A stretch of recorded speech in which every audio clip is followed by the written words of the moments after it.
The noon gun sundial fired a cannon to announce midday. The sun's rays, focused through a magnifying glass, lit the fuse that ignited the charge. As the gravity clock rolled down its incline, the motion kept its works running. The descent took 12 hours. The watch exhibit, too, has its unusual timepieces. This Braille watch has raised dots to help the blind feel the time. Early watches ranged from 1/2 ounce to almost 2 pounds. The elephant clock illustrates the pendulum, the most important single discovery in making the clock an accurate timekeeper. The candelabra clock recalls Galileo, who, observing a swaying chandelier, developed the principle that pendulums of equal length always swing in equal time. To this day, the story of time holds fascination for all.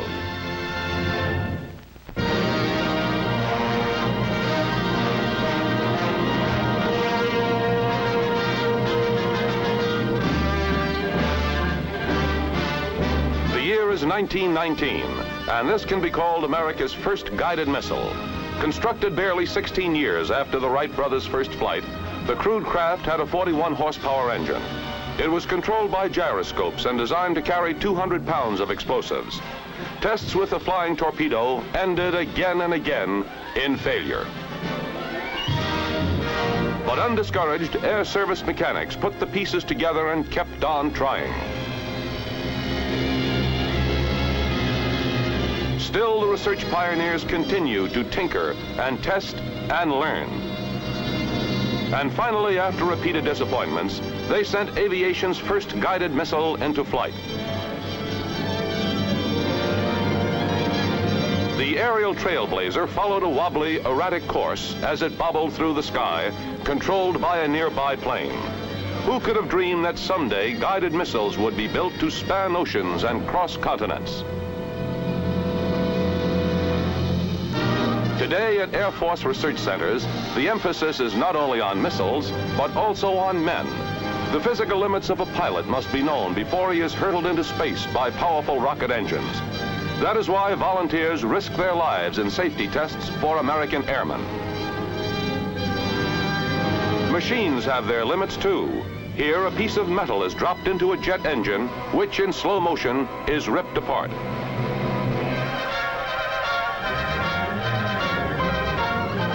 Pilot ejection tests on rocket sleds at supersonic speeds provide important data and spectacular pictures.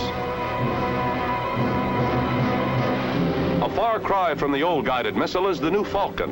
It contains as many electronic elements as 4 television sets, all crammed into the space of a coffee can.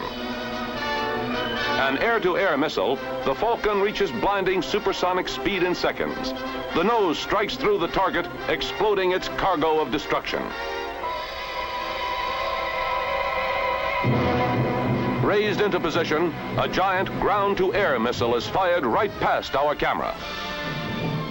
Here is a streaking symbol of the incredible speed with which aviation research is conquering the skies.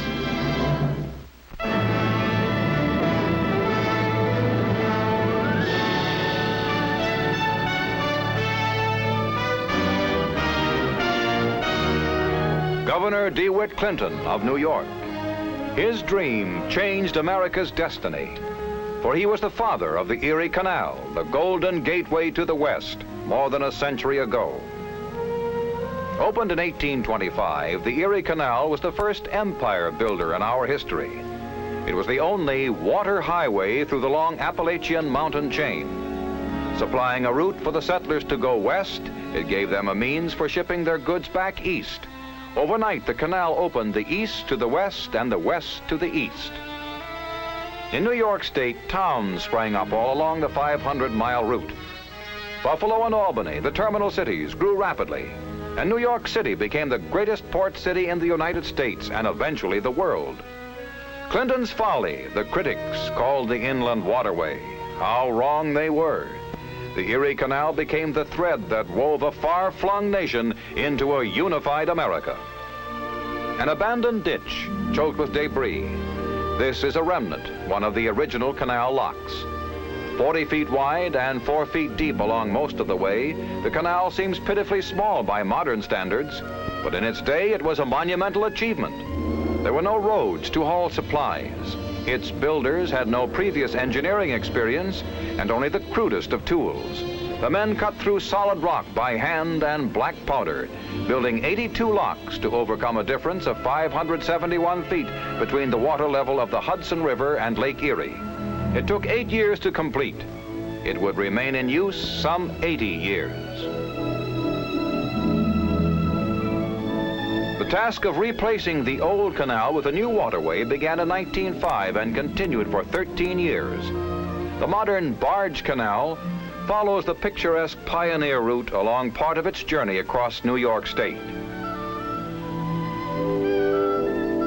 Lock 2 at the eastern end of the new canal dramatizes the change from 19th to 20th century barge travel.